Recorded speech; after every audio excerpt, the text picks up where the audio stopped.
পুরো মধ্যপ্রাচ্যে বর্বরতা ছড়িয়ে যারা বীর দর্পে ঘুরে বেড়াতো তারাই এবার ভয়ে জবুথবু হয়ে আশ্রয় নিয়েছে বাংকারে। আর বর্বর এই ইহুদিদের কাঁপন ধরিয়েছে মধ্যপ্রাচ্যের সিংহ ইরান। ইরান থেকে ছোড়া ক্ষেপণাস্ত্র একের পর এক আঘাত হেনেছে ইসরায়েলের কৌশলগত শহরগুলিতে। বিশেষ করে জেরুজালেম, তেল আবিব এবং হাইফার আকাশ যেন অগ্নি সংকেতের আলোয় ভরে উঠেছে। 1 ঘন্টার মধ্যে 12টিরও বেশি ক্ষেপণাস্ত্র আঘাত হানে। আর সেই মুহূর্তেই ইসরায়েলি জনগণের মধ্যে ছড়িয়ে পড়ে আতঙ্ক। সবাই নিরাপদ আশ্রয়ের সন্ধানে ছোটে, দেশ জুড়ে বেজে ওঠে সাইরেন।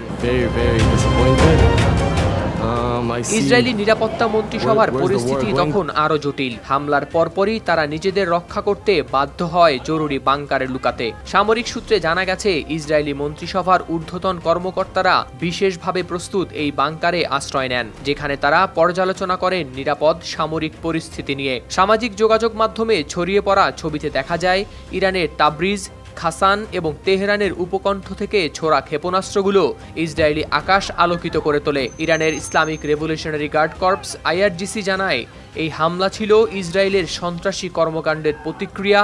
তারা এটিকে আইনগত এবং বৈধ প্রতিশোধ হিসেবে উল্লেখ করেছে। ইসরায়েলি সেনাবাহিনী IDF জানিয়েছে, এই হামলার পরপরই ইসরায়েলি নাগরিকদের সতর্ক থাকতে বলা হয়েছে এবং স্থানীয় সেনা কমান্ডারের নির্দেশনা অনুসরণ করতেও অনুরোধ করা হয়েছে। ইসরায়েলিরা আতঙ্কিত হয়ে নিজেদের নিরাপত্তার জন্য আশ্রয় কেন্দ্রে ছুটোছুটি করছেন। ইসরায়েলি রাষ্ট্রীয় টেলিভিশনের এক সরাসরি সম্প্রচারে দেখা যায়, রিপোর্টাররা মাটিতে শুয়ে পড়েছেন আর পিছনেই শোনা যাচ্ছে ক্ষেপণাস্ত্রের ভয়ঙ্কর শব্দ। এদিকে জাতিসংঘে ইরানের স্থায়ী মিশন থেকে হুঁশিয়ারি উচ্চারণ করা হয়েছে যে ইসরায়েল যদি প্রতিশোধ নেয়ার চেষ্টা করে বা আরো নৃশংসতার পথ ধরে, তবে ইরান আরো কঠোর প্রতিক্রিয়া দেখাবে।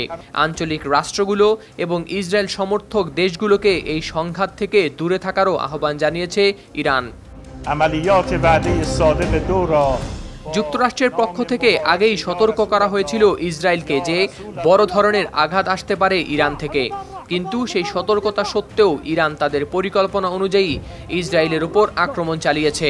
এই হামলার প্রেক্ষিতে বিশ্বজুড়ে বিশেষজ্ঞরা বলছেন, ইরান ইসরায়েল সংঘাত মধ্যপ্রাচ্যের স্থিতিশীলতাকে আরও বড় সংকটে ফেলতে পারে।